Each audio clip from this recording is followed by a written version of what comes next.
Radio Chablais, Publi-Reportage. Et on est en direct du centre Manor-Montet. Et oui, et des cadeaux, il y en a aussi à gagner ici, vous savez Arnaud.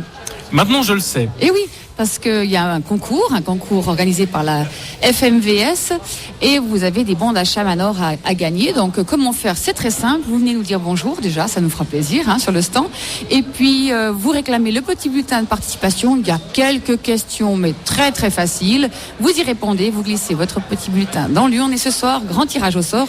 Donc des bons d'achat, le premier bon d'achat, une valeur de 300 francs, ça vaut la peine de faire un petit détour. C'est à quelle heure le tirage au sort? J'imagine à la fermeture, c'est une bonne question. De toute façon, les gagnants seront avertis par écrit. Voilà. Donc, avez-vous déjà fait votre petit concours, Arnaud? Non, mais je cours le faire. Oui, mais alors, vous attendez la fin de l'émission quand même, parce que j'ai encore besoin de vous. Il paraît, oui. Au moins jusqu'à midi, après vous faites ce que vous voulez. Très bien. Alors, j'ai en face de moi Robert Calbert-Maten. Bonjour Robert. Bonjour. Alors Robert, vous aviez envie de parler à l'antenne d'un problème que rencontrent effectivement certains motards qui veulent faire du motocross ou de l'enduro. C'est le problème de la piste d'entraînement. Tout à fait.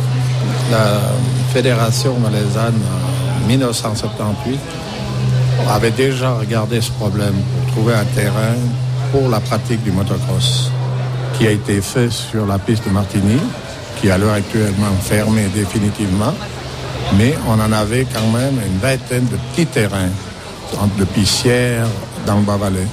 Et gentiment, pour des raisons écologiques ou autres, on les a fermés les unes après les autres.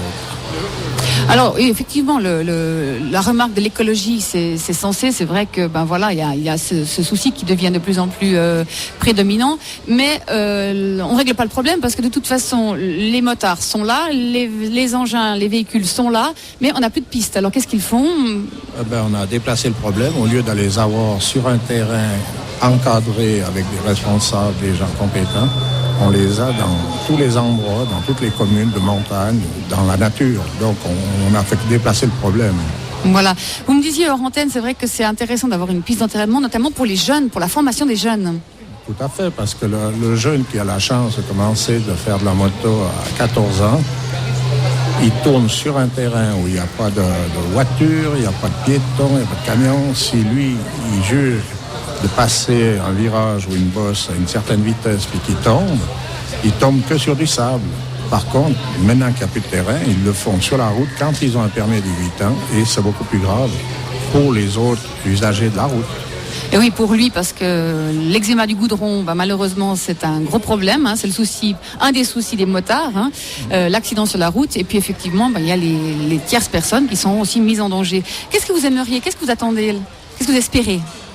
Moi, j'aurais toujours pensé que au niveau de la politique, les politiciens, ils auraient quand même donné un coup de main à la Fédération valaisanne qui s'occupe de tous ces soucis et ces problèmes de motards, un peu plus important en voulant garder un terrain, au moins un endroit en Valais. On sait que c'est pas facile. Les gens attendent toujours le bruit qu'ils font les autres, mais pas souvent le bruit qu'ils font eux-mêmes. Mais il vaut mieux avoir une place soutenue, encadrée par des personnes responsables et des gens des communes, que d'avoir partout. Donc, le souci, c'est d'avoir de nouveau une piste permanente pour tous les Valaisans et même hors canton. Quand on vient nous dire qu'on n'a pas d'accord d'avoir des gens hors commune, hors canton chez nous, c'est pas tout à fait logique parce que si on prend des pistes de ski, si ce serait cool pour les Valaisans, je pense qu'on n'aurait pas besoin d'en avoir partout. Ok. Écoutez, j'espère que le message a été entendu. En tout cas, les ondes de Radio Chablais, ça sert à ça. Lancer des messages, faire des demandes. Et puis, j'espère que vous aurez été entendu. Merci beaucoup d'être venu au micro de Radio Chablais. Et nous, on se retrouve dans quelques minutes pour une dernière intervention ici en direct depuis Manor-Montet.